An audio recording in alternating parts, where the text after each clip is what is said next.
트럼프 이야기를 할 건데요. 트럼프 이야기를 해야 하는 이유는 지금 트럼프가 한국하고 미국하고 통상하는 데 있어서 가장 핵심 변수이기 때문이기도 하고, 트럼프와 트럼프 지지자의 관계를 보면 한국 정치도 어느 정도 보이기 때문이기도 합니다. 저는 그렇게 생각하고요. 트럼프를 보면 이재명이 보이기도 합니다. 마가 세력들을 보고 있으면 개딸들이 보이기도 하고요. 그래서 그 이야기를 할 건데, 먼저 트럼프 북 책 덴저러스 카리스마라는 책인데, 그 책 가기 전에 최근에 이제 제프리 앱스타인이라는 아동 성착취해 가지고 미국 동부의 귀족들, 부자들과 유력자들에게 같이 아이들하고 파티를 하는 그런 이상한, 뭐라고 그러죠? 그런 사람들 보고 범죄자죠. 성범죄자죠. 그 사람이 2019년에 자살을 했습니다.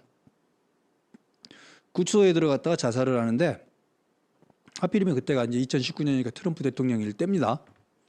그거에 대해서 이거 뭐냐, 뭔가 좀 구린 데가 있는 것 같다. 그 앱스타인 파티에 앱스타인이 억만장자입니다. 아주 잘 사는 사람인데, 앱스타인의 파티, 앱스타인하고 어울렸던 사람들은 다 누구냐? 앱스타인 파티에 갔던 사람들의 명단을 밝혀라. 그 사람들이 바로 미국을 숨어서 미국을 좌지우지하는 딥스테이트 아니냐? 딥스테이트. 숨은 밀본이죠. 밀본, 우리말로 하자면. 밀본 아니냐? 앱스타인 파티에 갔던 사람들의 명단, 이걸 앱스타인 리스트라고 하는데요. 이에 소아성애자라고 말하기도 합니다. 페도파일이라고 그러는데, 그러니까 어린아이들, 해외에서 어린아이들을 납치해다가 부자들과 힘센 사람들이 파티하는 데다가 공급을 했다는 거죠. 그 아이들을. 이게 이제 앱스타인의 혐의입니다. 근데 앱스타인이 잡혀가지고 2019년에 갇혀있다가 자살을 했어요. 근데 하필 자살하던 그 시점에 CCTV도 꺼져 있었고 감시자도 자고 있었답니다. 그래서 사람들은 앱스타인이 입을 여는 걸 두려워하는 누군가가 앱스타인을 자살하도록 만들었을 거다 해가지고 앱스타인 리스트를 밝혀라 라고 했고, 트럼프는 자기 대통령 선거할 때 작년에 앱스타인 리스트 자기가 대통령 되면 바로 까도록 하겠다라고 해놓고 대통령 되고 나서는 안 까고 있습니다. 까라고 말도 안 하고 있고, 실제로 앱스타인 리스트가 있는지 없는지조차 모르겠습니다. 그러니까 트럼프 지지자 중에 앱스타인 리스트를 믿고 있었던 사람들이 난리가 난 거고, 트럼프 세력들이 난리가 난 거고, 트럼프 반대자들도 난리가 나는 겁니다. 야, 너 그거 깐다며. 그거 깐다고 그렇게 드립다. 앱스타인 파티에 간 사람들 누구냐라고 비난하고 욕해대면서 남들 욕할 때는 언제고 왜 안 까는 건데, 이러는 겁니다.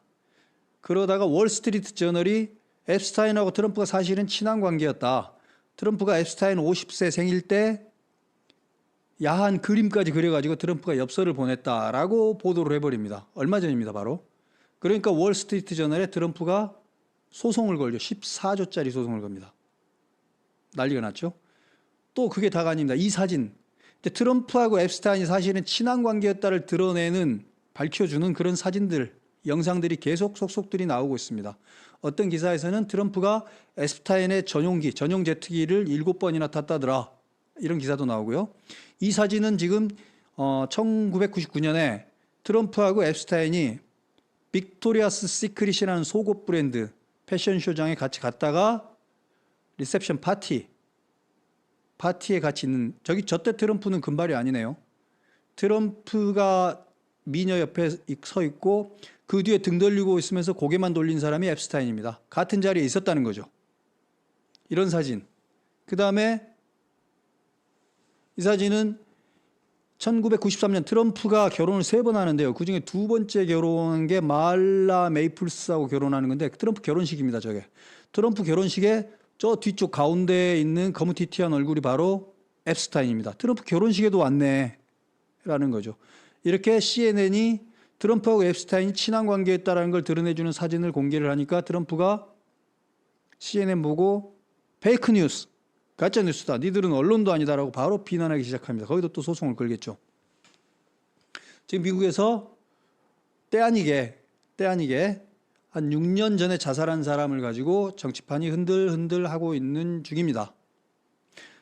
트럼프는 이런 뉴스들, 자기를 흔들려는 기도라고 생각하는지는 모르겠는데 이제 오히려 역공을 한답시고 자기 SNS에 그 AI가 만든 영상, 즉 오바마가 잡혀가는 영상, 페이크 영상입니다. 이런 걸 막 올려버립니다. 이거 불법이고 범죄죠, 이거. 이걸 일반인도 아니고 대통령이라는 사람이 자기 X에, 자기 그 트루스 소셜이라고 그러는데 거기에 그런 걸 올려버립니다. 지금 난리가 난 겁니다. 지금 이게 지금 미국 상황입니다. 트럼프 지지자들 중에는 유난히 음모론을 믿는 사람들이 많습니다. 트럼프 지지자 중에는 소수자 집단, 소수자라고 말하기는 그렇고 예를 들면 KKK, 총기 소지를 찬성하는 사람들의 모임, 백인 우월주의자들의 모임, 이런 사람들도 트럼프를 지지합니다. 그리고 또 어떤 음모론을 믿는 사람들 집단도 트럼프를 지지하기도 합니다. 그중에 딥스테이트, 미국을 움직이는 숨은 손들이 있는데 그 사람들을 다 밝혀내고 처벌해야 한다라고 믿는 사람들도 있는 겁니다. 그 사람들이 지금 트럼프 보고 너 공약으로 앱스타인 리스트를 깐다고 했으니까 좀 까라 고 하는데 트럼프는 이제 못 가는 거잖아요. 없는 건지 안 까는 건지 모르는데. 지금 그래가지고 난리가 난 상황이다 라는 이야기. 우리나라는 지금 미국하고 그 협상, 통상협상을 가지고 난리 난 것 같지만 정작 미국 언론은 앱스타인 스캔들로 난리가 났습니다.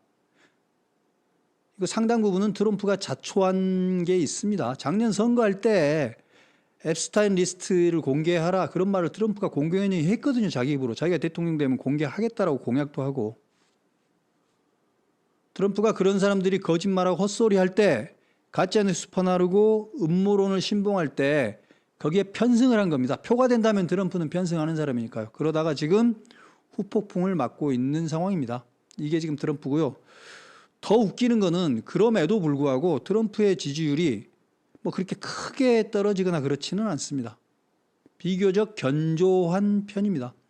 ARS로는 한 50% 가까이 되고 전화 면접, ARS나 온라인으로는 50% 가까이 되고 전화 면접으로는 한 35에서 40 사이 그 정도입니다. 여론에는 크게 당장 흔들리는 건 없어 보인다. 그다음에 그런데 문제는 지지층의 퀄리티인데 트럼프가 일 잘하고 있다라고 믿는 건 공화당 지지층의 89%는 트럼프 일 잘한다. 민주당 지지층은 트럼프 일 잘한다 1%, 2% 막 이 정도입니다. 극단적으로 나라가 두 개로 쪼개져 있습니다. 중도라고 되어 있는 사람들은 한 12에서 20 사이가 트럼프 일 잘한다고 합니다. 지금 미국이라는 나라는 극단적으로 두 개로 쪼개져 있는 상황이고 이런 음모론이나 이런 것들이 지금 나라를 뒤흔들고 있습니다. 상당 부분은 트럼프가 자초한 측면이 큽니다. 이 이야기를 먼저 트럼프라는 사람의 특징을 보여주고 있고 최근에 우리나라는 통상 가지고 난리인데 미국은 이 앱스타인 스캔들 가지고 난리라는 사실을 말씀드립니다. 근데 재밌는 나라인데 이 정도로 언론이 도배가 되면 여론이 크게 흔들릴 것 같은데 실제로는 여론이 아직 그렇게 크게 흔들린 것 같지는 않습니다. 여기까지를 말씀드립니다. 이 미국에서 트럼프의 지지가 이렇게 공화당 지지층 속에서 견조한 거, 흔들림이 없는 거 89%면 이건 좀 심한 겁니다. 나라가 두 조각이 나 있다라는 걸 보여주는 겁니다. 우리나라도 곧 저와 비슷한 현상이 오지 않겠나 싶습니다. 예. 자, 책 이야기로 들어가 보겠습니다. 이 덴저러스 카리스마, 위험한 카리스마인데 우리나라에는 아직 번역이 되어 있지 않습니다. 번역이 안 된 게 책이 너무 어려웠을 수도 있고 한국에서는 안 팔릴까 봐일 수도 있는데 트럼프 책이 꽤 많이 번역이 됐는데 트럼프에 대한 책이 근데 이 책은 번역이 안 됐더라고요. 300페이지가 넘어서 그런가? 300페이지, 영어로 300페이지면 한글로 되면 500페이지가 넘거든요. 그러면 이거는 읽기가 좀 힘들 수도 있으니까. 그리고 내용이 아무래도 정신분석학, 정신의학적인 전문 용어가 조금 나오기도 하니까 그럴 수도 있겠습니다. 근데 아무튼 내용이 되게 재밌는 내용이 있어서 볼까 합니다. 제가 여러분들에게 그냥 소개를 시켜주면 될 것 같아요. 트럼프의 이모저모를 한번 알아본다라고 생각하고 보면 될 것 같습니다. 트럼프 프로파일링입니다. 실제로 이 책을 쓴 사람은 프로파일러입니다. 그러니까 책 제목은 위험한 카리스마, 트럼프와 지지자들의 정치 심리학. 책을 쓴 사람은 제롤드 M. 포스트, 의학 박사입니다. 출판사는 페가수스 출판사, 뉴욕에서 출판됐고 2019년 11월입니다. 제롤드 포스트는 어떤 사람이냐? 의학 박사인데요. 1934년에 태어났고 2020년 11월에 운명했습니다. 예일대를 나왔고 예일대 메디컬 스쿨, 예일대 의학 박사입니다. 예일대 MD를 했고 하버드에서 레지던트를 했습니다. 그리고 워싱턴에 있는 국립정신병원에서 펠로우를 했죠. 그러니까 제대로 된 의사로서의 루트를 밟은 명문대를 나온 뛰어난 의사인 거죠. 정신의학 전문의. 근데 이 사람이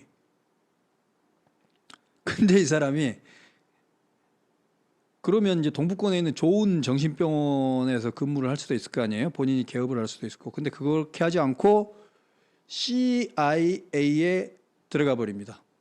CIA, Central Intelligence,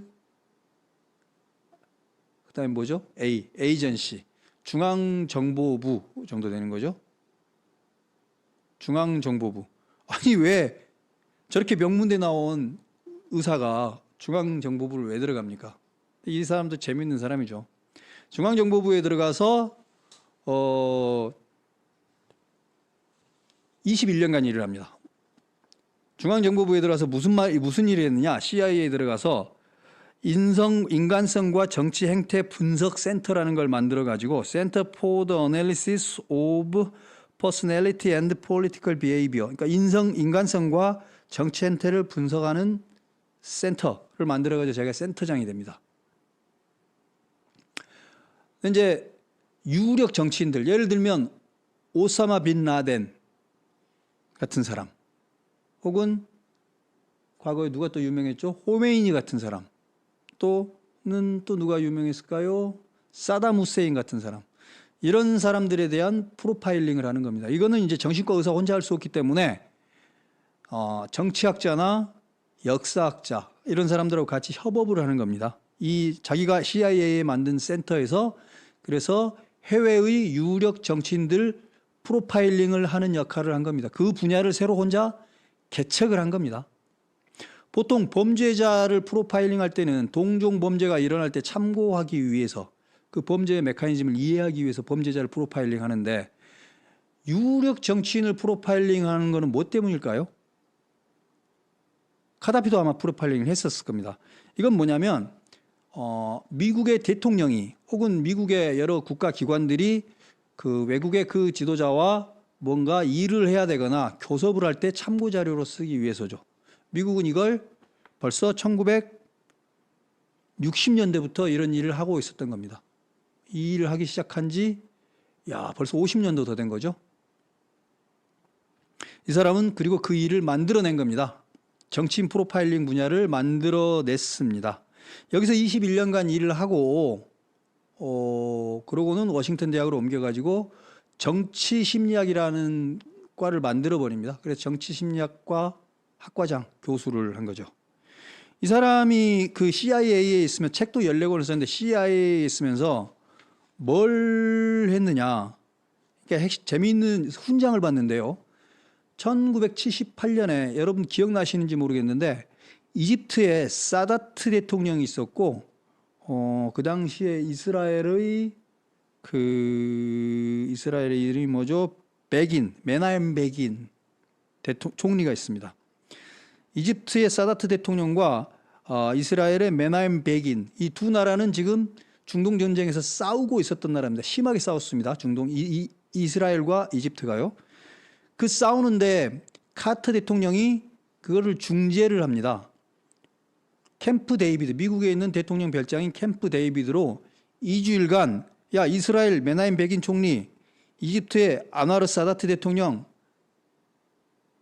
나한테 와봐. 카터 대통령이 불러가지고 자기 별장으로 2주일간 불러가지고 그 자리에서 결국은 평화협정을 이끌어냅니다.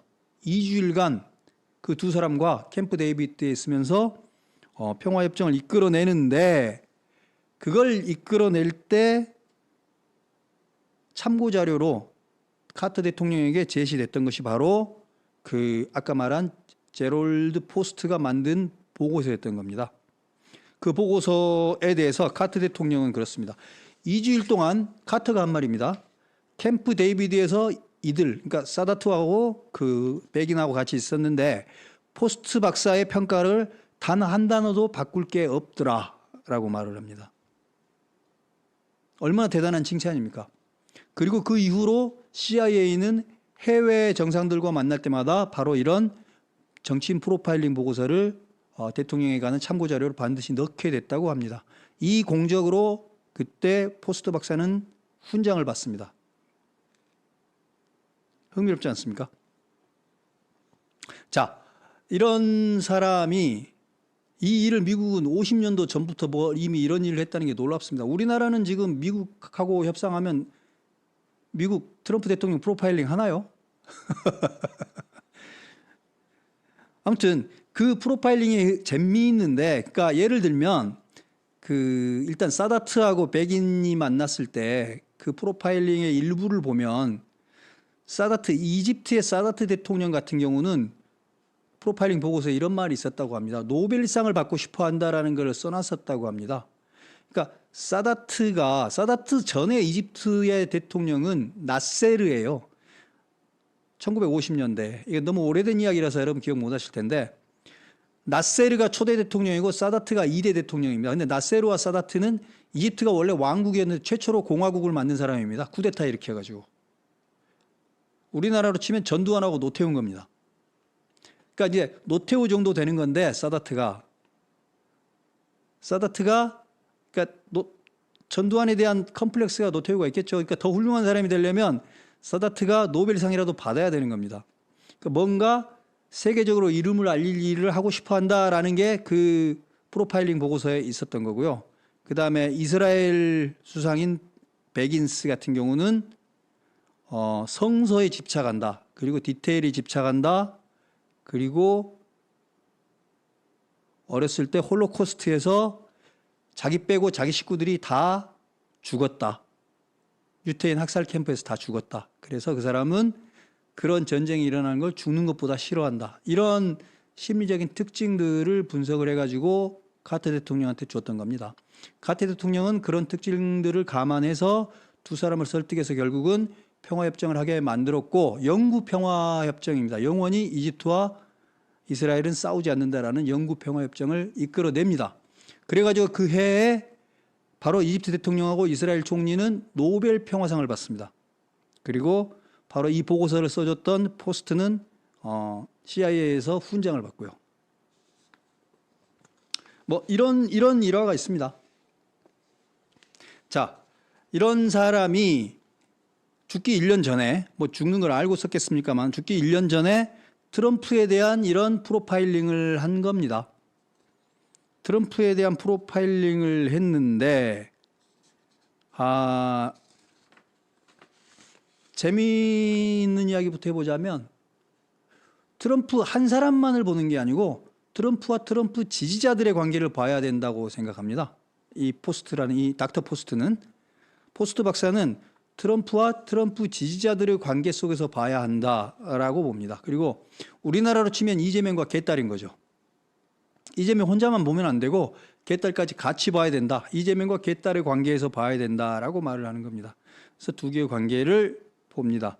그리고 해석을 함에 있어서 상처 입은 자, 그러니까 그 뭐랄까요? 상처 입은 자아의 관점에서 봅니다. 그러니까 트럼프도 어렸을 때 그러니까 일종의 나르시시스트적인, 이걸 뭐라고 그래요? 자기애적인 성격 장애까지는 아니지만 그런 것들이 좀 있는 거고, 지지자들도 약간 좀 그런 측면이 있는 거다라고 분석을 합니다. 가지고 있는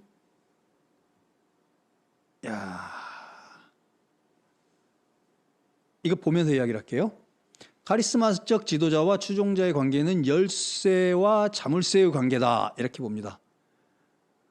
이거를 지금 네 가지를 읽는데요. 이거를 우리나라의 이재명과 개딸의 관계로 보시면 될 겁니다. 추종자들이 볼 때 리더는 초인, 슈퍼휴먼, 인간을 넘어서는 존재입니다. 신 같은 존재인 거죠. 그리고 추종자들이 볼 때 리더가 하는 말은 무조건 믿습니다. 그리고 추종자들이 볼 때 리더의 지시는 무조건 추종자들은 따라갑니다. 그리고 리더를 무조건적으로 사랑합니다. 서로가 서로를 필요로 하는 존재인데 추종자들은 저렇게 트럼프나 이재명을 보고 있다는 거죠. 우리나라도 비슷한 것 같지 않습니까? 이게 이런 이야기를 하게 되는 거는 일종의 가설인데 앱스와 올만의 가설인데 위기가 닥치면 인간은 전지전능자에게 내맡겨진 상태로 퇴행하며 자신들을 구하고 돌봐줄 리더를 요구한다 라고 했는데 예를 들면 내가 살기 힘들고 인생이 공공하고 세상에 믿을 놈이 하나도 없는 상황이다. 그런 경우에는 뭐 좀 구원자가 좀 있으면 좋겠다라고 생각하고 실제로 그 비슷한 사람이 있으면 따라가는 겁니다. 이런 심리 상태에서 그러니까 위기가 닥치면 그런 심리 상태에 가기가 좋죠. 이런 것들이 생긴다는 겁니다. 그다음에 또 재밌는 건 뭐냐면 문파가 반성을 할 건 아닌 것 같은데 아무튼 뭐 관계없습니다.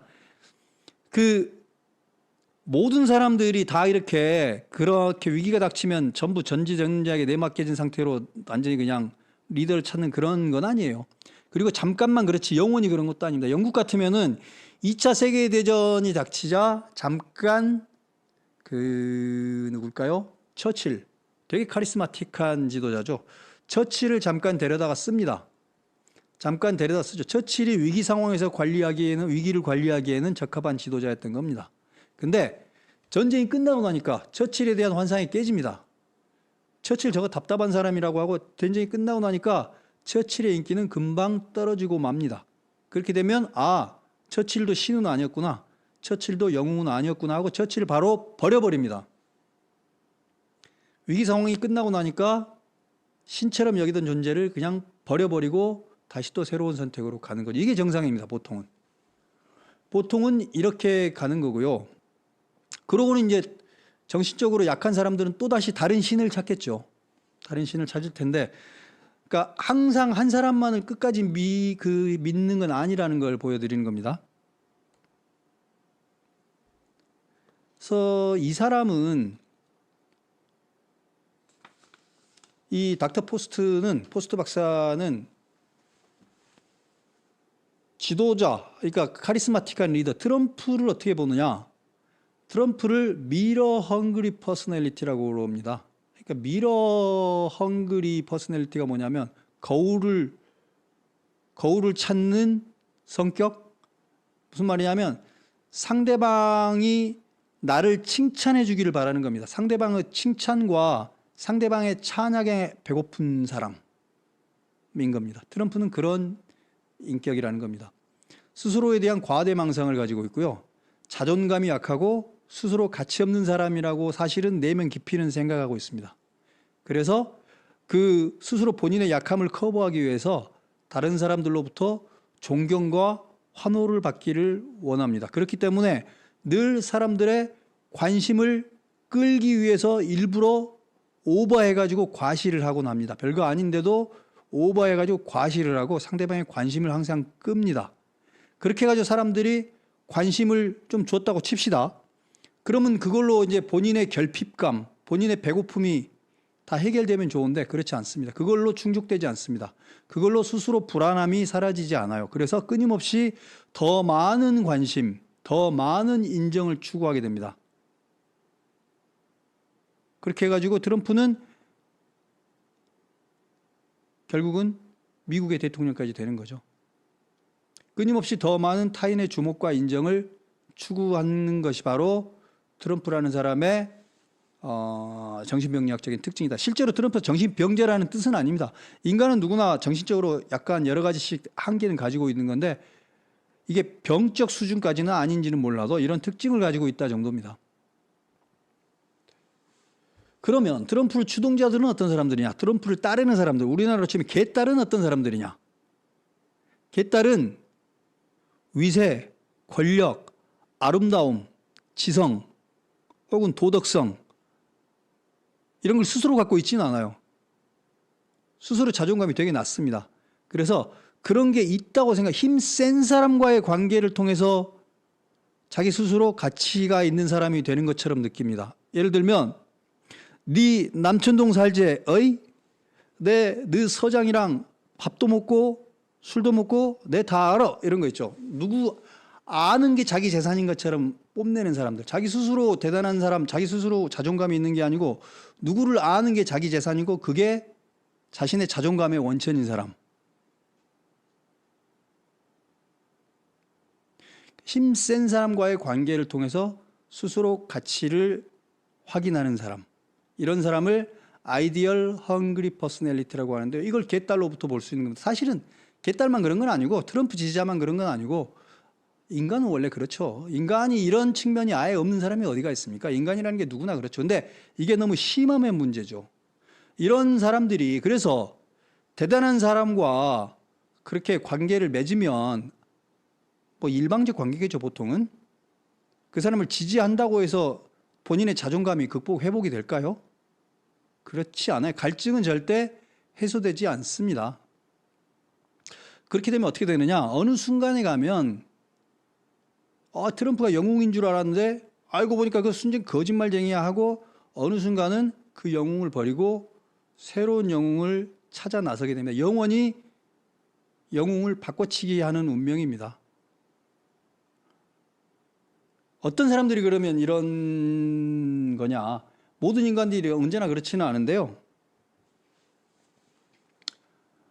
어떤 사람들이 그럴까요? 그 미국의 그 정신병리학회의 분석에 따르면 보통은 청소년기 정도, 성인으로 진입하는 초기, 그리고 아니면 더 어렸을 때 그 부모의 사랑을 제대로 못 받거나 교육을 제대로 받지 못했거나 정신적으로 상처를 입게 되는 경우에 이런 증상이 생긴다고 말을 하는데요. 그건 뭐 믿거나 말거나고요. 사례를 들어보자면 이런 건 있을 것 같습니다. 사담 후세인 있잖아요. 사담 후세인. 사담 후세인은 엄청난 인정 욕구가 있었습니다. 전쟁을 안 해도 되는데 굳이 하는 이유는 본인이 구세주여야 되기 때문에, 본인이 유명해져야 되기 때문에. 근데 그 사람 사담 후세인에 대해서 어떻게 분석을 하냐면 포스트 박사가 분석을 하는 겁니다. 다른 책에서 분석한 겁니다. 어렸을 때 사담 후세인이 부모로부터 버림을 받습니다. 아버지로부터 버림을 받습니다. 키워지는 게 아니고 아버지에 의해서 교육받지도 않고 아버지는 아들을 버려버리고요. 그래서 삼촌이 자기를 키워줍니다. 삼촌이 자기를 키워줍니다. 그래서 살아야 된다, 인정받아야 된다 이런 것들이 엄청나게 더 커진 거다. 타인으로부터의 인정을 과하게 갈급하게 된 거다. 뭐 이런 어렸을 때의 그 불안정한 그런 환경이 그 사람을 좀 과하게 그렇게 만들었다. 뭐 이렇게 해석을 하기도 합니다. 근데 이걸 다 믿으면 안 되는 거죠. 이런 측면이 있다는 거지. 어찌 보면 인간은 누구나 그런 측면들을 가지고 있는데 그게 다 병인 것도 아니고요. 근데 아무튼 그런 식의 분석도 가능하다는 겁니다. 예. 또 보면 이 부분이 저는 제일 와닿았었는데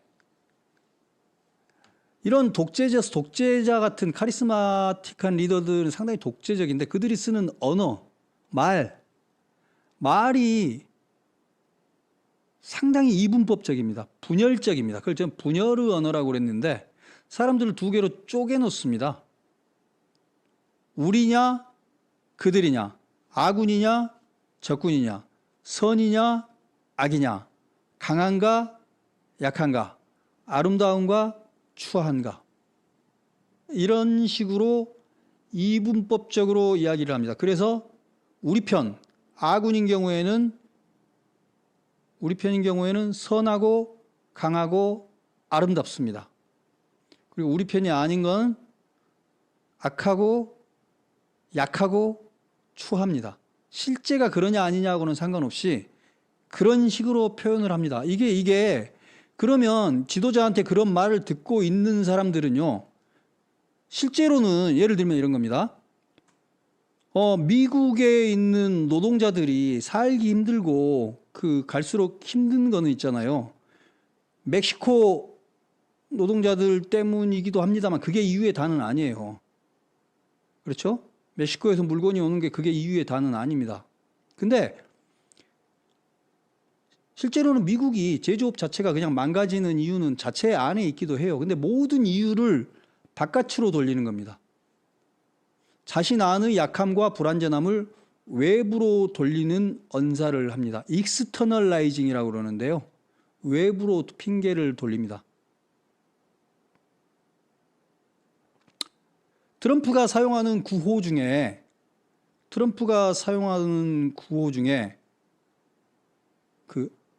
록커업, 그녀 힐러리를 깜빵에 가둬라, 록커업. 힐러리 같은 뻔뻔하고 돈 많으면서 자기들끼리 해먹는 로비스트라고 짝짝꿍하는 그런 사악한 정치꾼들을 전부 가둬라, 이 록커업입니다. 그런 정치꾼들 때문에 우리가 살기 힘들다. 그 다음에 build the wall, 멕시코에 담벼락을 쳐라. 멕시코 때문에 미국이 살기 힘들다. 그 다음에 drain the swamp, 워싱턴에 있는 로비스트들을 전부 쫓아내라. 걔들 때문에 걔들이 다 돈 벌어가니까 우리가 살기 힘들다.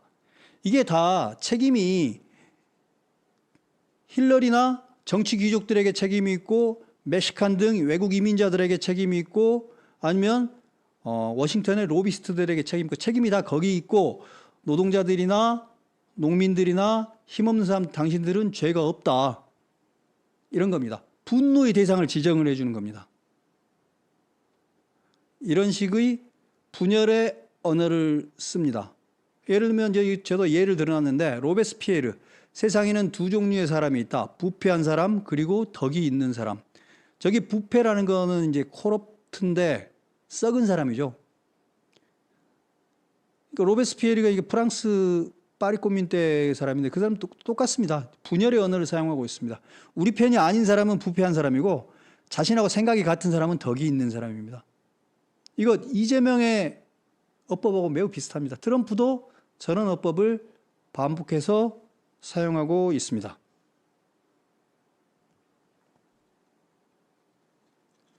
근데 이게 여러분 히틀러 영상 보신 적이 있는지 모르겠는데 트럼프도요, 히틀러하고 똑같지는 않지만 체육관에 수만 명이 모였을 거 아닙니까? 큰 체육관에 수만 명이 모이면 거기서 사람들이 딱 그 3음절짜리 build the wall, 벽을 세워라, lock her up, 그녀를 가둬라, drain the swamp, 워싱턴을 비워라, 이런 거죠. 이 3음절짜리 단어를 반복해가지고 합니다. 예, 담벼락을 세우랍니다. 이런 말을 있잖아요. 수만 명이 큰 목소리로 build the wall, build the wall 이러고 있습니다. 그러면 체육관이 계속 그 소리로 웅웅웅웅웅 할 거 아닙니까? 그렇게 하면서 트럼프는 매우 짧은 단어들과 짧은 단어를 반복을 합니다. 그렇게 되면 일종의 최면을 걸리는 거고 비슷한 상황이 옵니다. 거기서 사람들은 있잖아요. 일종의 엑스타시를 느끼는 겁니다. 그걸 경험하려고 몇 시간 전부터 어떤 사람은 도시락 싸가지고 그 전날부터 와가지고 그 행사에 들어가려고 그렇게 가는 거죠. 일종의, 그러니까 자발적으로 트럼프를 사랑하기로 하고 트럼프를 전폭적으로 믿기로 하고 본인의 자유의지와 판단을 자발적으로 내려놓는 겁니다. 이게 최면 들어갈 때하고 똑같습니다. 그리고 최면술사도 상대방에게 최면을 걸 때 본인도 최면 상태입니다. 트럼프나 이재명이나 히틀러나 그런 비슷한 정신 상태로 연설을 할 때가 있었습니다. 최근에는 이재명이 그렇게 연설하는 걸 제가 본 적은 없습니다만 과거에 그런 걸 본 적이 있습니다. 본인이 아주 그냥 신들린 것처럼 연설을 하죠. 그러면 되게 멋있어 보인다고 말하는 사람들도 있던 저는 무섭더라고요.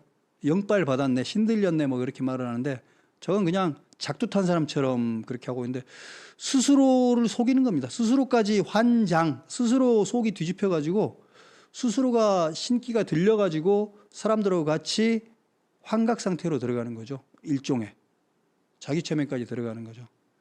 이런 상태로 들어갑니다. 근데 이제 보통 사람들은 위기의 상황에서 한시적으로 이렇게 처칠한테 잠깐 정을 줬다가 위기가 끝나고 나면 처칠을 냉정하게 내버리고 마는데, 근데 이제 정신적으로 손상된 자, 정신적으로 더 약한 사람들 같은 경우는 제때 처칠을 버리지 못하고 더 길게 계속 처칠 같은 사람을 찾아 헤매기도 합니다. 개딸들이 처칠을 버리듯이 이재명을 제때 버릴 건지 아니면 길게 질질 끌 건지 그거는 모르겠습니다. 곧 버릴 때가 올 것도 같은데. 아무튼 이렇게 제가 해석을 하는 게 아니고 이렇게 포스트는 트럼프와 트럼프 지지자들을 해석을 합니다. 근데 이제 그렇게 카리스마적인, 그러니까 약간 본인의 어렸을 때 정신적인 충격, 어렸을 때 본인의 안 좋은 기억, 고통받았던 기억들을 스스로 극복하는 그 과정 속에서 타인들의 고통도 같이 극복하게 해주는 그런 사람들은 이제 우리는 진짜 성인이라고 그러죠. 훌륭한 정치인들도 많습니다. 이런 카리스마는 치유적 카리스마라고 합니다. 이거는 이제 본인의 열등감이나 본인의 어렸을 때 안 좋았던 기억들을 아주 성공적으로 승화시키는 거고 이런 사람이 위인이 되는 거죠.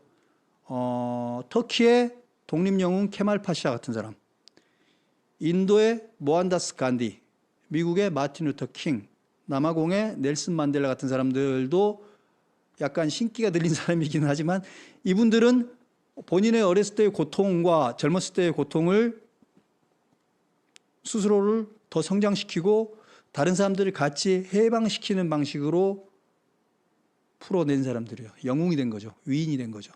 근데 파괴적 카리스마는 어렸을 때 고통받았던 기억 때문에 남들까지 더 안 좋은 상황으로 몰아넣는 사람들이 있습니다. 책임지지도 못할 거면서 남들하고 같이 삼수갑산, 죽음의 고비까지 같이 가자고 끌어들여버리는 사람들이 있습니다. 히틀러.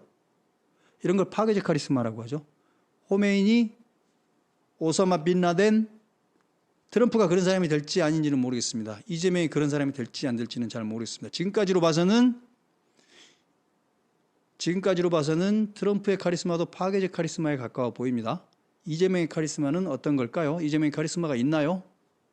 한번 지켜보면 좋겠습니다. 그러니까 모든 종류의 카리스마적인 관계가 다 나쁜 건 아니라는 거죠. 때로는 치료적인 카리스마, 리페어레티브 카리스마라고 그러는데 치료적인 카리스마 같은 경우는 세상에 큰 역할을 하기도 한다. 큰 영웅이 되고 도움이 되기도 한다라는 이야기를 드리고 싶습니다. 이런 것까지가 거기 나왔고, 자 이제 트럼프 이야기로 이제 아예 들어가 볼 건데, 트럼프 같은 사람들의 성격 중에서 제일 심각한 게 공감 능력 부족입니다. 타인의 아픔, 타인의 고통을 못 느껴요. 사이코 같습니다. 사이코패스 같아요. 예를 들면 이런 겁니다. 제가 여기 써놨는데 왜 그에게 의료비를 줘야 하지? 이게 누구냐면 트럼프가 한 말입니다. 트럼프의 아버지가 죽었을 때 트럼프 아버지도 부동산 재벌이었으니까 돈이 많았을 거 아니에요? 그러면 그 유산들을 가족들이 이제 나눠 갖겠죠. 유산을 이제 유증을 받을 텐데 트럼프의 큰 형 프레드 트럼프가 41세에 알코올 중독으로 빨리 죽습니다. 그리고 그 형의 아들 하나, 딸 하나가 있는데, 그러니까 트럼프에게는 조카가 되는 애들이죠. 근데 그 중에서 그 아들의 자식 중에 하나가 발작 장애가 있습니다. 그래서 1년에 의료비만 수십만 불이 들어갑니다. 그래서 트럼프의 조카들이 의료비도 좀 있어야 되니까 자기한테도 좀 주라, 유산을 좀 나눠주라 그랬는데 자기 친척이잖아요. 조카면 아주 친한 친척입니다. 근데 왜 내가 그 녀석에게 의료비를 내가 왜 줘야 되지? 이런 말을 사람들 앞에서 기자들한테 이 말을 합니다. 기자들이 아 조카가 그렇다는데 좀 줘야 되는 거 아닙니까? 그랬더니 내가 왜 줘야 되죠? 이렇게 말을 하는 겁니다. 이건 완전히 조카잖아요. 조카, 자기 조카. 자기 조카고 그 조카의 아들이 발작 장애로 의료비가 한 해에 수억씩 들어가는데 트럼프는 엄청난 부자인데 유산 조금 나눠주는 게 그렇게 힘든 일입니까? 이런 말을 합니다. 그 다음에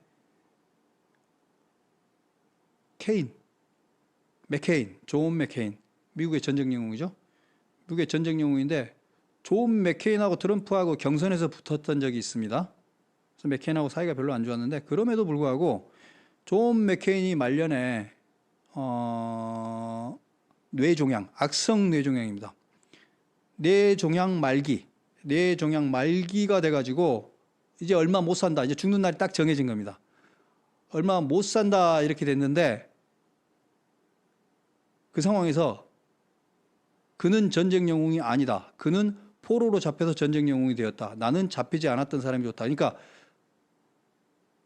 맥케인은 워 히어로로 훈장도 받은 사람입니다. 실제로 포로가 됐기도 했고요. 그 사람한테 그 몸도 아픈 사람한테 저런 말을 하는 겁니다. 그리고 다른 사람들은 맥케인 뭐 예를 들면 맥케인은 그 전쟁에서 포로로 잡혀서도 살아남았던 사람이다. 병마가 맥케인을 잡아가지 못할 것이다. 온 국민이 함께 응원할 거야. 뭐 이런 식으로 되게 뭐 응원을 하겠죠. 근데 트럼프는 get well soon, 좋아질 거야. 우리나라 말로 하면 캐치하세요. 이 정도. 그냥 그 한마디로 퉁쳐버립니다. 자기하고 사이가 별로 안 좋다고 해도 미국의 엄청난 거목 정치인인데 그 사람이 이제 내일 모레 죽을 날 받아놓고 내일 모레 하고 있는데 쾌차하세요 한마디 하고 땡입니다.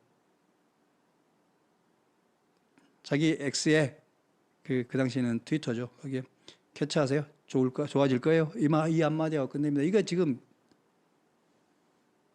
남의 고통이나 남의 아픔 이런 거에 대한 공감 능력이 아주 없습니다. 또 하나 엄청난 군중이네, 정말 많이 왔네 라고 이제 what a crowd, what a turnout, 엄청나게 많이 왔구만, 대단해, 정말 많이 왔네 이런 말을 언제 했냐면 텍사스에 체육관 유세가 있었는데 하필 그때가 뭐냐면 태풍 하비가 텍사스를 휩쓸었습니다. 그래가지고 우리나라로 치면 이제 물난리가 난 상황이죠. 물난리가 난 상황에서 체육관에 사람들이 오는 게 중요한 겁니다. 물난리가 나갔으면 사람들이 안 다치기를 바라고 아이고 여기 오실 게 아니라 그 복구하러 가셔야죠. 예? 얼마나 많이 다치셨나요? 주변에 힘든 사람 없나요? 그 말을 해야 되잖아요. 근데 거기에는 관심도 없고 자기가 여기까지 왔으니까 관중이 많이 와야 되는 겁니다. 엄청난 군중이구만, 정말 많이 왔구만 이런 말만 하는 겁니다. 이게 사람 새끼입니까? 심하게 말하면 이게 심하게 말한 건데 정말 공감 능력이 없는 것 같아요. 남한테 공감, 왜냐하면 모든 관심이 나에게만 있거든요. 자기 자신에게만 있거든요. 남들이 아픈 거, 남들이 힘들겠다라는 거에까지 관심을 주지를 못해요. 왜냐하면 모든 신경과 관심은 오직 나에게만 있으니까. 이게 트럼프의 특징입니다. 트럼프만 그런가요? 자기 유튜브 찍으려고 경기도에서 불났는데 바로 올라가야 되는 사람이 그거 찍느라고 몇 시간씩 그 창원에서 떡볶이 먹방하고 그거 찍었던 사람도 있죠.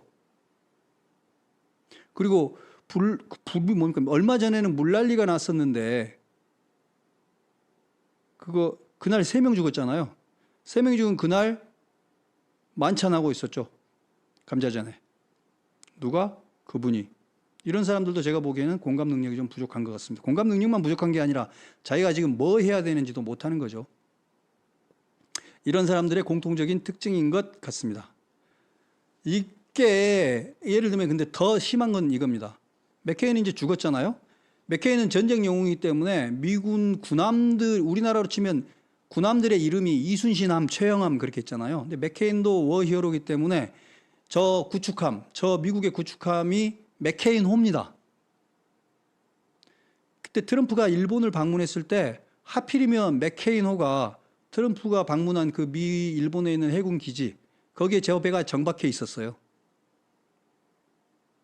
근데 트럼프하고 일행들이 트럼프는 맥케인 이름만 봐도 싫어하니까 저 배 좀 치워버려. 그래가지고 트럼프가 거기 오는 날 맥케인호는 다른 데로 보내버립니다. 이럴 정도로 트럼프는 희한한 사람입니다.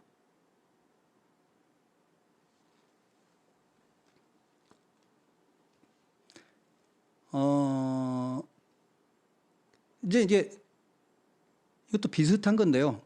비양심, 양심의 가책이라는 게 조금 부족합니다. 남들에 비해서. 왜냐하면 내가 양심, 나의 온 힘을 다해서 내가 지켜야 되는 사람은 오직 나일 뿐이기 때문에 이게 자기의 중증인 사람들이 그렇습니다. 나만 소중하고 나의 모든 관심은 나에게만 있기 때문에 나 말고 다른 거에 대해서 내가 구애받아야 될 이유를 못 느낍니다. 본인 혹은 본인의 생존에 대해서만 충실하면 된다고 생각합니다. 그리고 나와 남의 관계도 남들이 나에게 충성을 해야 되는 거지 나도 남에게 충실해 줘야 된다? 그런 건 없습니다. 그렇게 되면 아첨하는 측근들만 살아남습니다. 그리고 내가 남에게 잘해주는 이유도요. 가끔 내가 잘해줄 때가 있는데 왜 잘해주냐면 쟤를 나에게 굴복시켜야 되기 때문에 혹은 내가 달고 다녀야 되기 때문에 이런 이유가 있을 때만 잘해줍니다. 내가 하는 말에 대해서 반론을 제기하거나 딴 이야기를 한다? 그러면 저놈은 충성 지키지 않는 놈 아웃 이렇게 됩니다. 최근에 대통령 비서실과 거기서 돌아가는 이야기들하고 비슷하지 않습니까? 트럼프 측근들도 그렇습니다. 감히 반론을 제시하지 못합니다. 반론을 제시하면 두고두고 괴롭힙니다. 당장 트위터로 일단 괴롭힐 거고요. 두고두고 괴롭힙니다. 지속적으로 악랄하게 공격합니다. 정치인이건 언론인이건 막론하고 정치인 맥케인을 괴롭힐 때를 보십시오. 그리고 최근에는 누굽니까? 연방준비은행 사람도 엄청나게 괴롭히고 있죠. 총재 같은 사람도. 그리고 기자들에 대해서 외모 비하까지 하면서 계속 괴롭힙니다. 관련 없는 것까지. 이걸 시도 때도 없이 괴롭혀요. 대통령이 되고 나서도 괴롭힙니다. 이재명보다 한술 더 뜹니다. 이런 거는. 조금 위선이라도 떨 법한데 트럼프는 그런 위선도 없습니다. 바로 괴롭힙니다. 계속 괴롭힙니다. 지금도 괴롭힙니다. 정말 자기 사랑이 대단합니다. 자기가 상처받았다고 생각하거나 자기가 무시받았다고 생각하면 참지를 못하는 사람인 겁니다. 트럼프 스스로가 약간의 피해망상이 있어야 성공할 수 있다는 말을 자기 책에서 쓰기도 합니다. 승리의 비결이라는 책을 쓰면서. 트럼프 같은 사람은 약간 피해망상, 패러노이아라고 하는데 피해망상적인 정신상태를 가지고 있는데 실제로 피해망상 환자라는 건 아니고요. 배신당할 준비가 되어 있는 사람입니다. 희생양을 내세우는 언제나 희생양을 만들어냅니다. 배신당할 준비가 되어 있다는 말은 되게 의미심장합니다. 이거 이재명에게서도 볼 수 있는 특징이라고 생각합니다. 뭔가 잘못된 일이 있거나 실패를 해가지고 비난을 받게 될 경우에는 배신자를 만들어냅니다. 저놈이 배신했기 때문이야 라고 없는 배신자라도 만들어냅니다. 반드시 이유가 나에게 있는 게 아니라 밖에서 있어야 되기 때문에 내가 이게 돼야 되는데 왜 안 됐지? 배신자가 있기 때문이야. 그러면 배신자가 있어야만 합니다. 배신자를 만들어냅니다. 박광훈이 배신자가 돼야 되고 이낙연이 수박이 돼야 되는 거죠. 트럼프도 똑같습니다. 배신자가 배신당할 준비가 되어 있는 사람입니다. 항상 배신자를 만들어낸다. 또 항상 희생양을 만들어낸다. 자기가 죽이면 안 되거든요. 나 대신 죽을 사람이 항상 있어야 됩니다. 그리고 무자비하게 공격을 합니다. 무시당하는 거에 극도로 민감하고요. 늘 사실은 그 사람의 마음속에서는 불안합니다. 혼자 있는 순간이 제일 무서울 겁니다. 이런 식으로 트럼프를 분석을 하고 있어요. 그럼 이미 다 아는 이야기인데 이거 약간의 정신분석, 일종의 자기의 나르시시즘, 자기에 입각한 정신병적인 약간 그런 증세가 있다. 사실 그리고 트럼프도 그래서 상처받은 자인 거고 트럼프를 추종하는 사람들도 사실은 부분적으로 상처받은 자일 가능성이 있어 보인다. 이렇게 분석하고 있는 겁니다.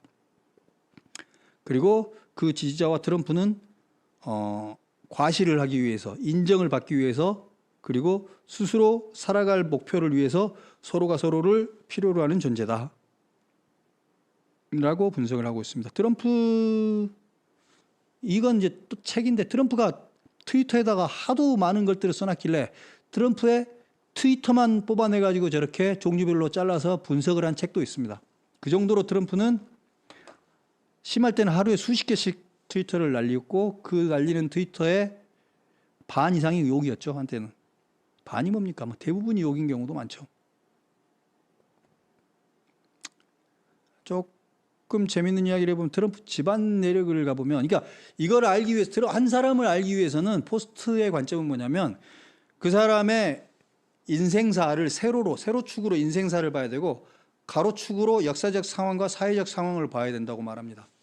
그 중에서 이제 세로축으로 인생사, 집안 내력을 한번 살펴보겠습니다. 트럼프는 독일에서 이민 온 사람입니다. 트럼프 집안은. 1885년에 트럼프 할아버지 프리드리 트럼프가 16살 나이 때 미국으로 옵니다. 16살 때 미국으로 오는데 이발 기술을 가지고 옵니다. 이발 기술을 가지고 와서 그냥 오자마자 처음에 뉴욕 쪽으로 정박을 했죠. 그쪽에서 이발소에 바로 취직을 합니다. 7일 동안 거기서 일을 할 수 있도록 매일 취직을 하는데, 얼마 못 가가지고 골드러시라고 그러죠. 황금을 찾아서 서부로 사람들이 갈 때가 있었는데, 그때 사람들 따라서 시애틀로 갑니다. 시애틀에서 이런저런 일을 하다가 결국 무슨 일을 하느냐, 금을 캐는 광부가 된 게 아니고 홍등가 식당을 엽니다. 홍등가 식당인데 예쁜 아가씨 있어요 막 이렇게 되어 있습니다. 그러니까 일종의 섹시 장사를 한 거죠. 일종의 유흥주점 장사를 했다고 보면 됩니다. 유흥주점 장사를 합니다. 그리고 얼마 안 가서 거기서 큰 돈을 벌고요. 또 유흥주점 장사를 합니다. 그래서 아가씨 장사, 섹시 장사를 해가지고 돈을 번 사람이 트럼프의 할아버지입니다. 트럼프의 아버지는 자기 할아버지가 준 그 돈을 가지고 21살 때부터 엘리자베스 트럼프 앤 선이라는 건설회사를 만듭니다. 21살에 회사를 만든 겁니다. 트럼프 아버지가 그래서 뉴욕 쪽에서 맨하탄까지는 진출하지는 못하지만 뉴욕의 브루클린하고 퀸즈 지역에서는 부동산 황제가 됩니다. 그 21살의 트럼프의 아버지 프레데릭은 또 KKK, 백인 우월주의자들이죠. KKK 폭동, KKK단 1000명하고 경찰 100명하고 맞서는 폭동이 있었는데 그 폭동에 참여해가지고 구속이 되기도 합니다. 자, 이런 프레데릭 트럼프, 약간의 그러니까 백인 우월주의적인 성향도 있을 수도 있다고 봐야 되겠죠, 집안에. 그리고 집안에 돈을 번 뿌리는 처음에는 일종의 매춘업을 통해서 돈을 벌었고, 시드머니는 매춘업을 통해서 벌었고, 그 다음에 트럼프의 아버지, 그러니까 2대째 트럼프의 아버지는 정부 발주 건설공사, 그러니까 집 같은 거를 싼 자재 써가지고 싸게 지어서 이문 남기는 그런 식으로 해서 큰 돈을 법니다. 그래서 부동산 재벌이 되는 거죠.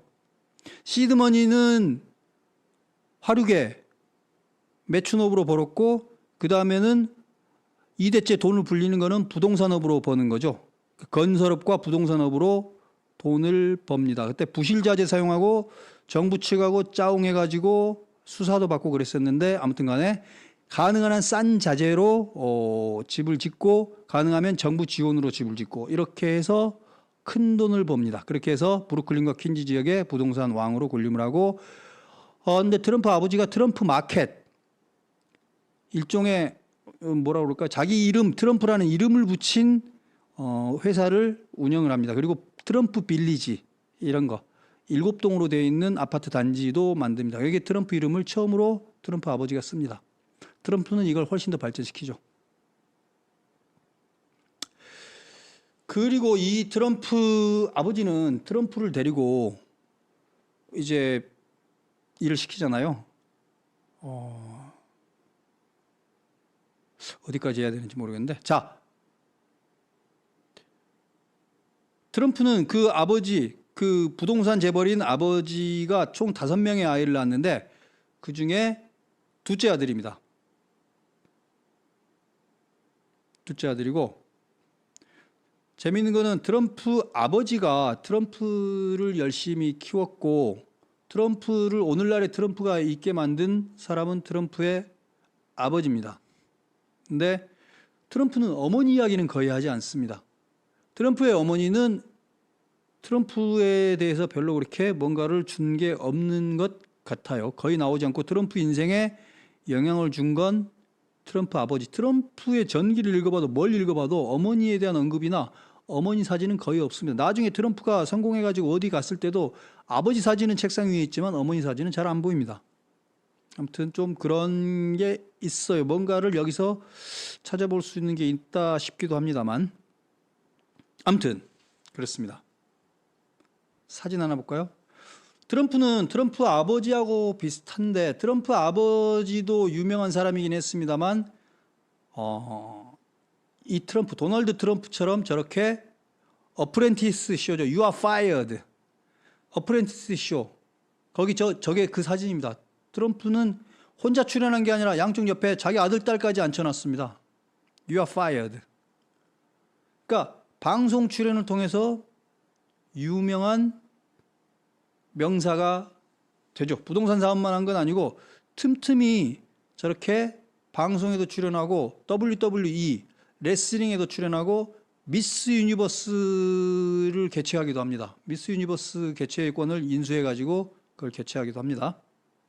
그리고 이런 식으로 TV쇼, 리얼리티 쇼 같은 데 나와가지고 유명해집니다. 그리고 또 나홀로 집에 영화에도 출연을 하죠. 이런 식으로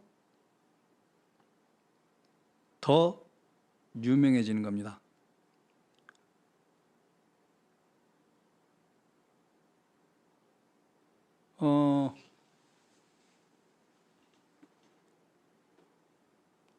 이거를 트럼프와 관계된 재미있는 이야기라고 할 수 있을지는 모르겠는데, 그러니까 트럼프는 유명해지기 위해서 5만 가지 종류의 일들을 다 합니다. 유명해져야 한다라는 거를 자기 아버지로부터 배우기도 했고 한 변호사에게도 배우기도 하는데 그 유명해지기 위한 노력을 무지막지하게 했고 결국은 그 유명세로 성공한 거잖아요. 실제로는 트럼프가 사업을 크게 성공했다기보다는 유명세로 망할 뻔한 사업들을 여러 번 살려내기도 합니다. 유명세가 나를 살려준다는 걸 누구보다 잘 압니다.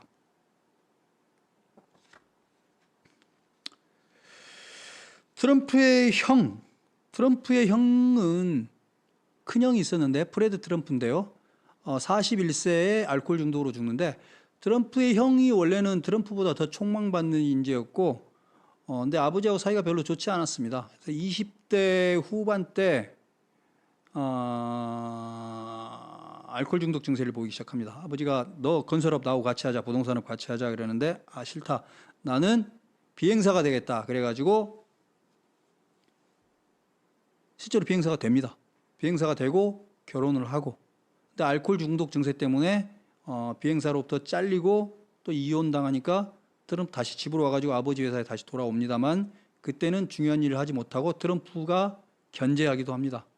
그래서 그 형은 별로 일을 하지 못하고 비실비실하게 있다가 41세 때 알코올 중독으로 죽습니다. 트럼프는 그 경험 때문인지 몰라도 평생 술, 담배, 마약 이런 거 안 합니다. 커피도 안 합니다. 이건 뭐 자기 관리를 잘한다고 볼 수도 있겠습니다만 아무튼 술, 담배, 커피 이런 걸 안 하게 됐고요.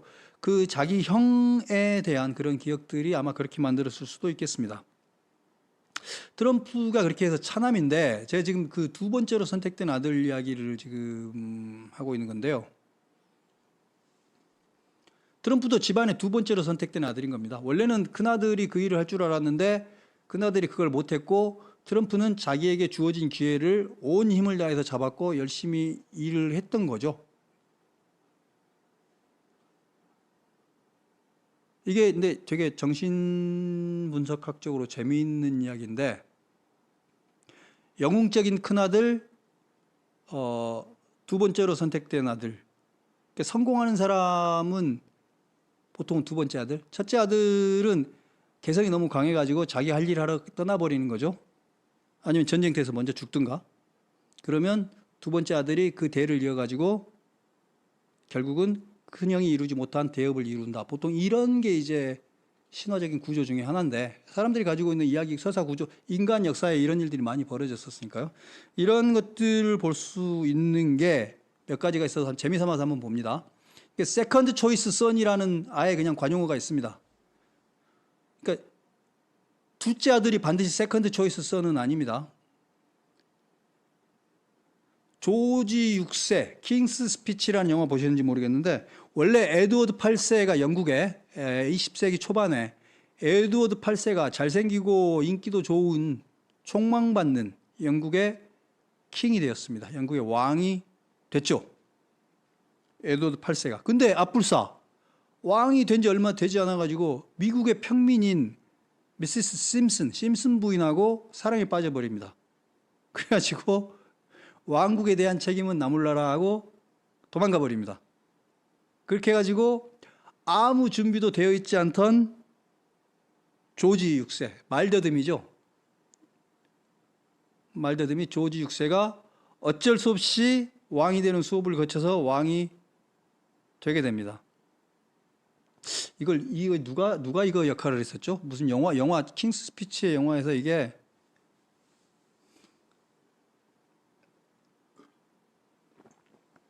그래서 아무튼 이 경우도 그 두 번째로 선택된 아들에 해당합니다. 그다음에 존 F 케네디 같은 경우도 원래 존 F 케네디는 큰아들이 아닙니다. 큰아들은 조 케네디입니다. 조는 존 F 케네디보다 더 잘생겼고 키도 크고 더 건강했습니다. 집안에서 더 촉망받는 사람이었고, 그래서 큰아들이 집안을 빛내기 위해서 정치인이 되라, 너는 대통령이 되라라는 주입을 어렸을 때부터 받았습니다. 그런데요, 이 존 F 케네디, 조 케네디가 해군 비행사예요. 하버드 로스쿨을 다니고 있었는데, 공부도 잘했나 보죠. 하버드 로스쿨을 다니고 있었는데 전쟁이 터졌고 2차 대전에 참전을 합니다. 그래서 해군에 참전을 했고 해군 비행사였던 거죠. 해군 비행사였고, 근데 앞불사 2차 대전에 임무 중에 전사를 합니다. 그렇게 되니까 사실은 존 F 케네디는 몸이 더 약했고요. 어렸을 때부터 위장병 달고 살았고 허리가 계속 아팠습니다. 실제로 그래서 대학도 프린스턴 합격해놓고 2달 만에 그만두고요. 영국 LSE에 대학 다니려고 했다가 그것도 역시 위장병 때문에 몸이 아파가지고 다시 미국으로 돌아옵니다. 그러니까 몸이 계속 아파요. 물론 운동도 열심히 하고 그랬습니다만 형만큼 강건하지는 못했어요. 그리고 존 F 케네디는 글을 잘 썼고 본인은 기자가 되고 싶어 했습니다. 기자가 되고 싶었는데 형이 그렇게 죽고 나서 형의 자리를 이어서 정치의 사다리를 타고 일을 하게 됩니다. 이게 이제 존 F 케네디고요. 베냐민 네타냐후 같은 경우도 지금 이스라엘의 대통령이죠. 베냐민 네타냐후 같은 경우도 네타냐후의 형님 요나탄 네타냐후가 엔테베 작전의 사령관이었습니다. 뛰어난 집안에 가장 잘생기고 일도 잘하는 요나탄 네타냐후가 있었는데, 엔테베 작전에서 인질로 잡혀간 이스라엘 사람들을 구해내는 그 작전이었는데, 그 작전을 성공적으로 만들어내고 나서 그 작전에서 죽습니다. 네타냐후의 형이. 그래가지고 형의 자리를 이어서 베냐민이 그 일을 하게 됩니다.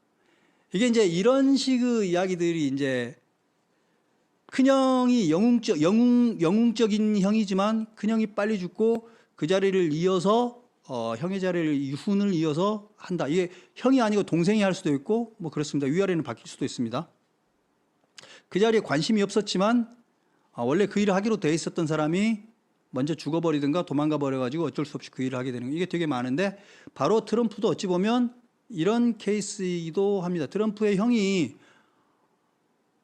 부동산 업 안 하겠다고 도망가 버리는 거죠. 비행사 되겠다고 가버리는 거죠. 그러니까 아버지는 겁나가지고 트럼프까지 안 한다고 할까봐 어렸을 때부터 트럼프를 끼고 가르칩니다. 트럼프가 어렸을 때 사립초등학교 가가지고 동네 사립초등학교 부잣집 아들이니까 얼마나 학교에서 깽판치고 살았겠습니까만은 부잣집 아들이라고 다 깽판치는 거 아니죠. 트럼프가 초등학교에서 음악 선생님 음악 수업을 하는데 음악 선생님이 음악에 대한 무지 때문에 음악 선생님이 음악도 모르면서 음악 가르친다고 음악 선생님을 얼굴을 때려버립니다. 그래가지고 장기간 정학을 맞습니다. 이건 이 정도면 완전히 문제하죠. 중학생도 아니고 초등학생이 선생님 얼굴을 때려버린 겁니다. 이 일만 있고 엄청나게 많은 일들이 있었는데 트럼프 아버지는 그 학교 당연히 돈도 많으니까 그 학교 육성회 이사 정도 했겠죠. 육성회장을 했을 수도 있고 그래서 아버지가 자꾸 뒤를 봐줬는데 그럼에도 불구하고 트럼프가 학교에서 정학 맞는 건 어쩔 수 없었습니다. 여러 번 사고를 치니까 그 디텐션이라고 그러는데 우리나라로 치면 정학인데 너는 수업 받지 말고 저기 앉아 있어. 저 그 훈육실 들어가고 저 벽 보고 서 있어. 이런 게 이제 디텐션입니다. 우리나라에서는 그걸 정학이라고 하죠. 근데 그 트럼프가 다녔던 큐 포리스트라는 학교에서는 그 정학을 DTS, DT가 도널드 트럼프의 도니 트럼프의 약자입니다. DT. 정학을 그 학교 애들의 은어로는 야 너도 DT 받았냐? 나도 이번에 3일간 DT야 이렇게 말했답니다. 도널드 트럼프 받았냐? 이렇게 되는 겁니다. 그러니까 우리나라로 치면 그러니까 값비싸고 양 적은 걸 장렬하다라고 말하는 거하고 똑같습니다. 너 또 트럼프 당했구나. 정학 당했다를 트럼프 당했다라고 표현하는 거죠. 그 학교에서 정학 맞는 걸 도널드 트럼프 당했다라고 말을 했을 정도로 트럼프가 그 학교에서 정학을 많이 받았다는 소리입니다. 그래가지고 아버지가 트럼프를 결국 어쩔 수 없이 이제 졸업할 때쯤 돼가지고 초등학교 졸업할 때쯤 돼가지고는 그냥 제대로 된 학교가 아니라 일종의 군사학교 흉내를 내는 사관학교 흉내를 내는 신기한 중고등학교 같이 되어 있는 6년짜리 밀리터리 아카데미를 보냅니다. 근데 이거 진짜로 사관학교는 아니에요. 근데 사관학교가 아닌데 저렇게 실제로 군복을 입고 행진하고 군복을 입고 수업받고 군복을 입고 졸업식 합니다. 근데 이제 저렇게 군대식으로 깔끔 떨고 저렇게 훈련하고 남들 괴롭히고 하는데 트럼프도 이제 재미 붙였던 모양인데 저 학교는 그래도 비교적 잘 다닙니다. 물론 저 학교에서도 남들 괴롭힌다고 항의받아가지고 자기 자리에서 해고되기도 합니다. 어찌됐건 대학을 무난히 들어갑니다. 거기서는 도널드 트럼프 받았다는 소리는 없습니다. 같이 고등학교에서는 도널드 트럼프 받았다는 소리는 없고 초등학교 때 하도 도널드 트럼프를 많이 받았었는데 결국은 그래도 좀 군대식 교육, 완전히 뭐 스파르타식 교육하는 학교 가가지고 그래서 사고를 덜 친 모양입니다. 그래서 그렇게 하고 나서 대학을 들어갔는데 2차 대전이 벌어졌어요. 그러면 2차 대전이 벌어지면 뭐 몸 체격도 좋고 공부도 잘 했고 그러니까 군대를 가야 되잖아요. 근데 실제로는 포뎀 대학교나 그 워튼 스쿨 같은 데 가가지고 군대를 4회 연기를 합니다. 그러고 나서 마지막에는 뼈 웃자람 증상을 핑계로 아예 군대를 영구 면제받고 맙니다. 군대는 안 간 겁니다. 군대는 안 가놓고 사람들이 나중에 인터뷰에서 물어봅니다. 당신은 군대 왜 안 갔어요? 그러면 트럼프가 아니 내가 군대는 안 갔지만 군대 간 것보다 더 그 사람들보다 더 많은 훈련을 받았다오. 어디서? 고등학교에서. 그런 이야기를 합니다. 아주 뻔뻔한 사람입니다. 2차 대전 때 사실은 군대를 안 간 사람입니다.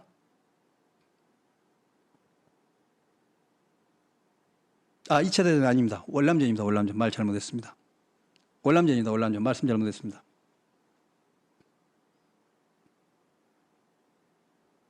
자, 이거는 트럼프의 특징을 보여주는 사진을 하나 갖고 왔습니다.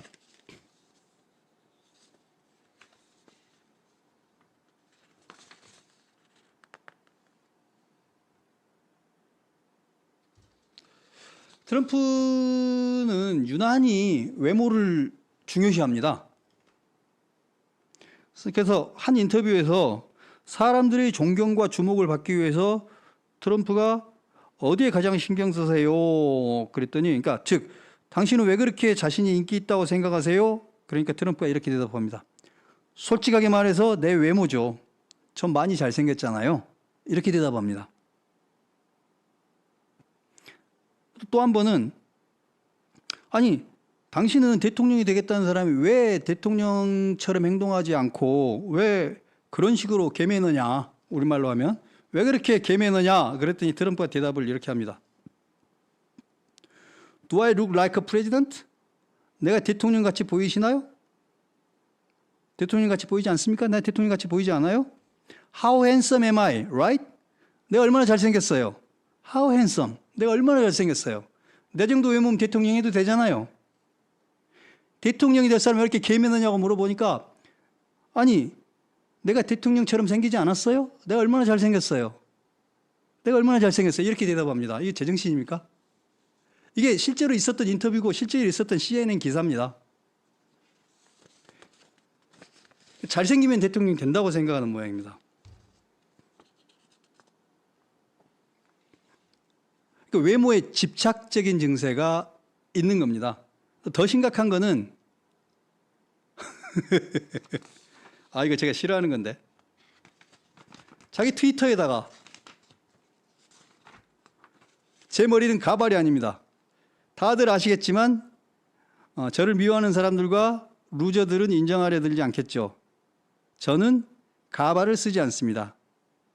제 머리카락이 비록 완벽하지는 않더라도 제 것입니다.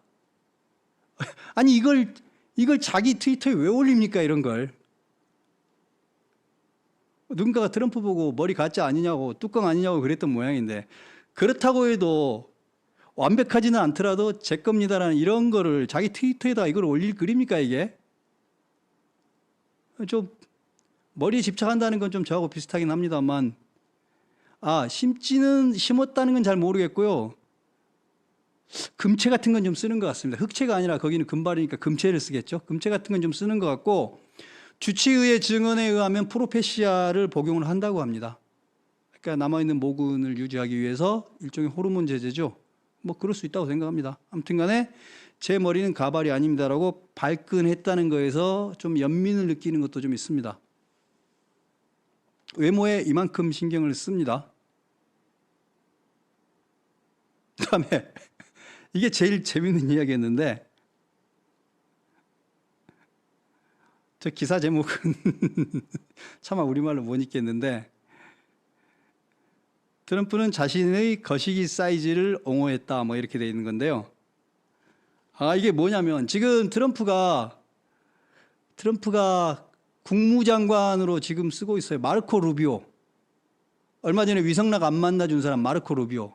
마르코 루비오하고 공화당 경선에서 맞붙었었습니다. 경쟁자였습니다. 근데 트럼프가요, 자기가 마르코 루비오보다 키가 크잖아요. 트럼프가 마르코 루비오보다 키가 큰데 트럼프가 먼저 마르코 루비오를 자극을 합니다. 뭐라고 그러냐면 마르코 루비오를 칭할 때마다 그냥 마르코 루비오, 미스터 마르코 루비오라고 안 하고 리틀 마르코라고 그럽니다. 난쟁이 마르코라고 부르는 거죠. 리틀 마르코라고 부릅니다. 트럼프가 마르코 루비오 보고 리틀 마르코, 리틀 마르코, 리틀 마르코 맨날 그렇게 부릅니다. 그러니까 마르코 루비오도 발끈하겠죠. 발끈해가지고 루비오가 트럼프한테 아니 당신은 체격이 그렇게나 큰데 왜 그렇게 손가락은 작아요? 손은 왜 이렇게 작아요? 라고 한번 물어봅니다.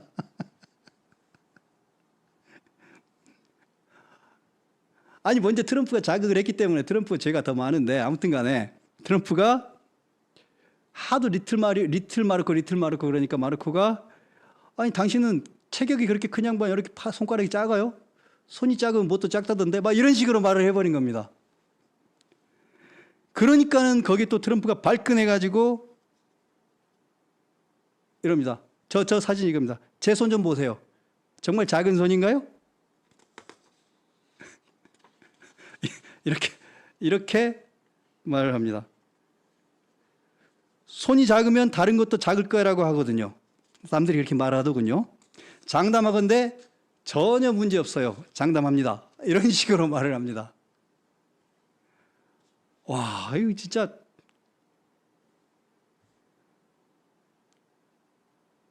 진짜 부끄럽지 않습니까? 마르코 루비오한테 키 작은 놈이라고 리틀 마르코 했다는 것도 참 사람이 할 짓이 아니지만, 그래서 발끈해가지고 마르코가 당신은 체격은 큰데 왜 그렇게 손가락은 작어? 그랬더니 손가락이 작으면 다른 것도 작다고 사람들이 말하던데 그런 거 아니야. 난 손가락도 작지 않고 다른 것도 작지 않아. 이런 식으로 굳이 언론하고 이야기를 하는 겁니다.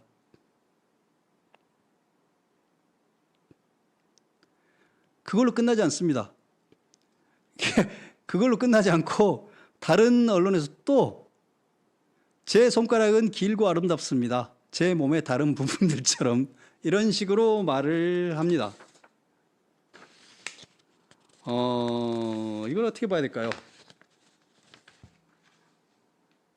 제가 이렇게 길게 이야기하는 건 트럼프를 비웃으려고 하는 게 아니라 트럼프의 자존심의 원천이 외모인 겁니다. 외모. 상당히 그 외모에 집착이 심합니다. 그리고 대중들은 실제로 외모를 보는 거죠. 그래서 우리나라 정치인들도 물론 외모 신경 써야죠. 외모 신경 안 쓰는 건 무책임한 사람이겠죠. 근데 그 신경을 쓰는 정도나 그 집착이 너무 심한 거죠. 제가 이거 보여주는 건 미국 정치인들이 트럼프라는 사람의 수준 실제로 이렇다는 걸 보여주는 거면 미국 언론에 이렇게 나와요. 맨날 이렇게 했던 겁니다. 우리나라보다 덜한가요? 더한가요? 정말 어마어마합니다. 정말 어마어마하죠. 외모가 자신감의 원천이고요. 자신의 외모를 건드리는 사람들은 절대 용서하지 않습니다. 근데 묘하게도 또 마르코 루비오가 대선 결국은 트럼프 편을 들어줬잖아요. 경선 끝나고 나서. 그러고 나서는 마르코 루비오를 국무장관을 시킨 거 보면 마르코 루비오는 참 영리한 사람인 것 같습니다. 잘 버텨내는 것 같은데. 스카이 세븐틴님 어서 오십시오. 뭐 내용은 많은데 이건 뭐 더 하면 안 될 것 같아서 너무 길어지니까 더 하지는 말고요. 몇 가지만 짧게 보겠습니다. 스위스 치즈 같은 양심이다 그랬는데, 예를 들면 자기가 바람 피워가지고 이혼당한 사람이 있잖아요. 빌 클린턴을 조롱합니다. 아니 본인이 두 번째 부인, 그러니까 바람 피워가지고 두 번째 부인하고 결혼한 건데 바람 피워가지고 본인이 이혼당한 사람입니다. 트럼프가. 그런데 빌 클린턴 해프닝이 벌어지니까, 스캔들이 벌어지니까 그걸 빌 클린턴을 비웃습니다. 마치 자기 자신은 남들하고 도덕적 기준이 달라도 된다고 생각하는 사람인 겁니다. 우리나라의 누구하고 똑같죠? 자기 자신은 돌아볼 줄 모릅니다. 며칠 전에 자기가 똑같은 일을 해놓고 죽일 듯이 욕을 합니다. 자기 자신에게 적용되는 도덕적 기준하고 보통 사람들에게 적용되는 도덕적 기준이 다르다고 생각하는 겁니다. 자기애적 정당화라고 그럽니다. 타인에 대해서만 일방적으로 매도합니다. 자신이 저지른 악행, 이런 것들이 모두 정당하다고 생각합니다. 니들의 기준, 나의 기준 다르다. 이게 전형적인 트럼프 어법입니다. 아니 지가 바람 피워갖고 이혼당한 사람이 빌 클린턴을 조롱할 자격이 있습니까? 아니 지가 갑질해가지고 4시간 피어 쿠오레 샴푸인지 뭔지 청담동 가갖고 4시간 동안 샴푸하라고 그러고 샴푸 사오라고 그러고 자기 속옷까지 빨래시킨 사람이 갑질했다고 다른 사람 욕할 자기 권리가 있습니까? 뭐 정말 남의 기준과 내 기준이 다른 사람입니다. 그래서 이런 걸 그 책에서는 스위스 치즈 같은 양심, 스위스 치즈가 구멍이 뻥뻥 뚫려 있잖아요.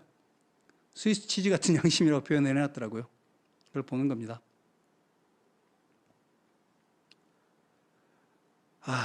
트럼프 주정자들이 여러 종류가 있는데, 예를 들면 티파티도 있고 백인들도 있고 시골에 거주하는 사람들, 노동자들, 러스트벨트 사람들, 못 사는 사람들, 이런 사람 되게 많습니다. 본인의 그 불안, 세상을 못 믿고 본인이 너무 힘들고 그렇기 때문에 하루하루가 살기가 힘든 사람들입니다. 이런 사람들에게는 강한 확신을 주는 리더가 어필하는 겁니다. 트럼프는 지키지도 못할 약속이지만 큰 소리는 뻥뻥 치는 겁니다. 미국을 다시 위대하게 만들겠습니다. 공장에서 굴뚝에서 다시 연기가 나도록 하겠습니다. 일자리. 구체적인 정책을 내놓지 않으면서 이런 말을 하면 와 하고 열광하면서 지지하는 겁니다. 이런 약속이라도 해주는 사람을 따르는 겁니다. 트럼프 추종자들의 심리는 확신을 주는 사람, 약속을 지킬지 안 지킬지는 모르지만 강한 말을 해주는 사람, 그리고 네 잘못이 아니야, 모든 건 외국 놈들 잘못이고 모든 건 전문가들 잘못이고 모든 건 정치인들 잘못이야 라고, 잘못은 다 바깥에 있다라고 자신의 잘못을 사해해 줄 사람, 이런 사람이 필요한 겁니다. 그런 사람이 바로 트럼프인 거고, 트럼프는 그 역할을 기꺼이 하기로 약속을 하고 악마의 약속을 한 거죠. 약속을 하고 그 사람들의 지지를 받아가지고 대통령이 된 겁니다. 아까 제가 록허업이라고 했는데 실제 저 유세장에서 록허업 삼음절입니다. 그녀를 감옥에 가둬라. 그리고 실제 그 그림으로는 힐러리가 있죠. 부패한 민주당 정치와 폴리티컬 커렉트니스, 정치적 올바름을 강조하는 사람들이 우리의 삶을 더 힘들게 만들었다. 아름다운 미국의 가치, 전통적인 미국의 가치, 그런 것들을 다 망가뜨리고 미국을 망가뜨렸다. 이제 그녀를 깜빵에 가둬라. 록허업, 록허업 이렇게 하는 겁니다. 모든 책임이 힐러리 클린턴에게 있습니까?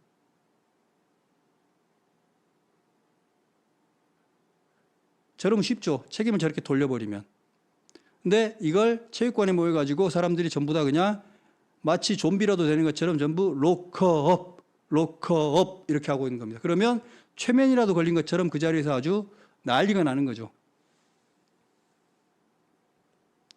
이번에는 똑같습니다. 또 체육관에 모여가지고 이민자들 때문에 미국이 못 살고 사람들이 가난해졌습니까? Build the wall, build the wall. 저거 실제 벽입니다, 저거. 멕시코가 미국의 국경에 멕시코의 돈으로 담벼락을 쌓아라. 멕시코 사람들 때문에 미국의 노동자들과 농민들과 자영업자들이 살기 힘든가요? 뭐 그런 측면이 없지는 않겠죠. 근데 그 사람들을 몰아내고 거기에 담벼락을 세우면 그래서 미국 사람들 살림살이가 당장 좋아집니까? 근데 당신들은 죄가 없고 당신들을 더 잘 살게 하려면 담벼락을 세우면 돼. 이런 되도 않은 선동을 하고 사람들은 역시 build the wall, build the wall 하면서 같이 또 최면에 빠져듭니다.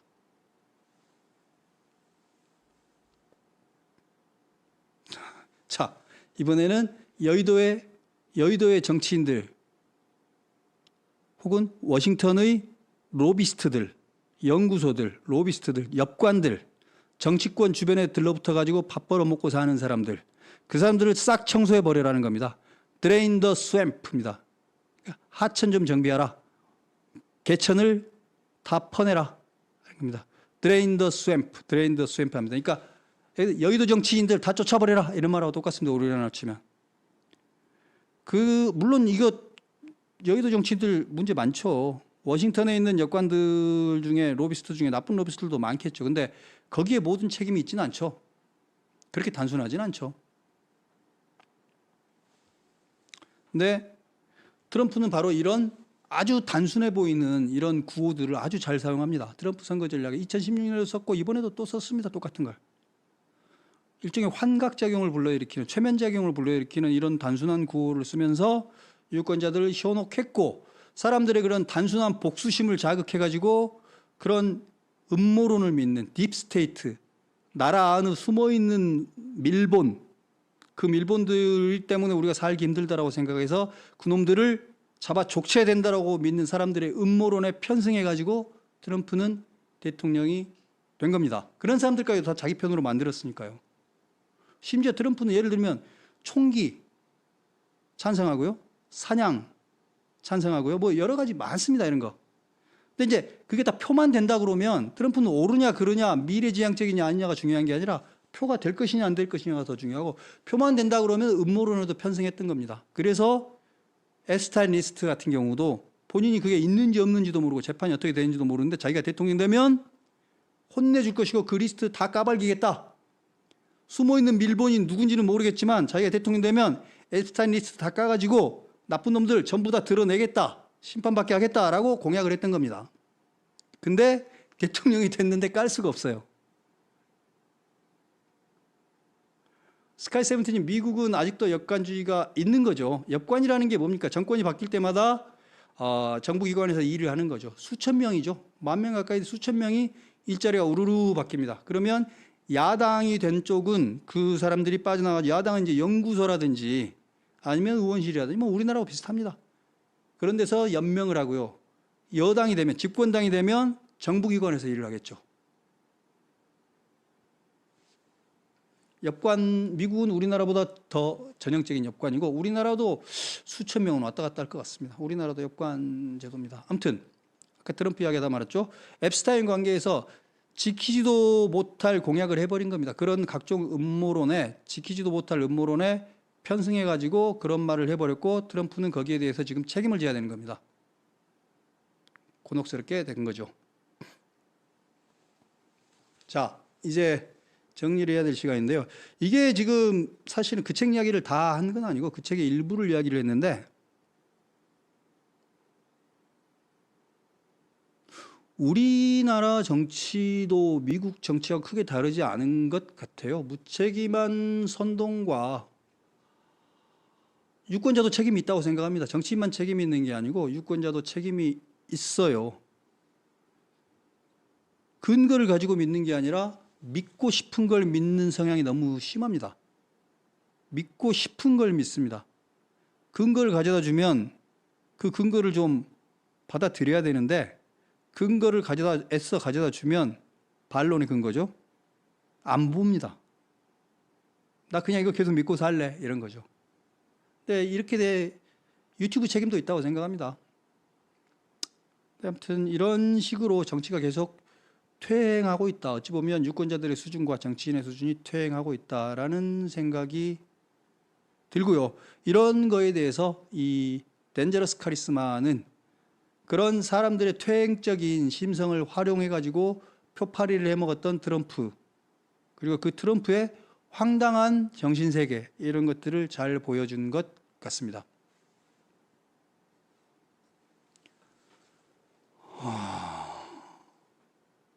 예, 허경희님 말씀대로 선택하지 않은 국민들은 스트레스 받고 실제로 정신 건강에 심각한 지장이 있다라는 분석까지 그 책에 나옵니다. 트럼프를 선택하지 않았던 국민들까지 심각한 정신 건강에 장애를 받게 된다. 경제적인 피해로도 이어진다. 뭐 이런 이야기까지 그 책에 나옵니다. 뭐 비슷하죠. 우리나라나 거기나 비슷한 것 같습니다.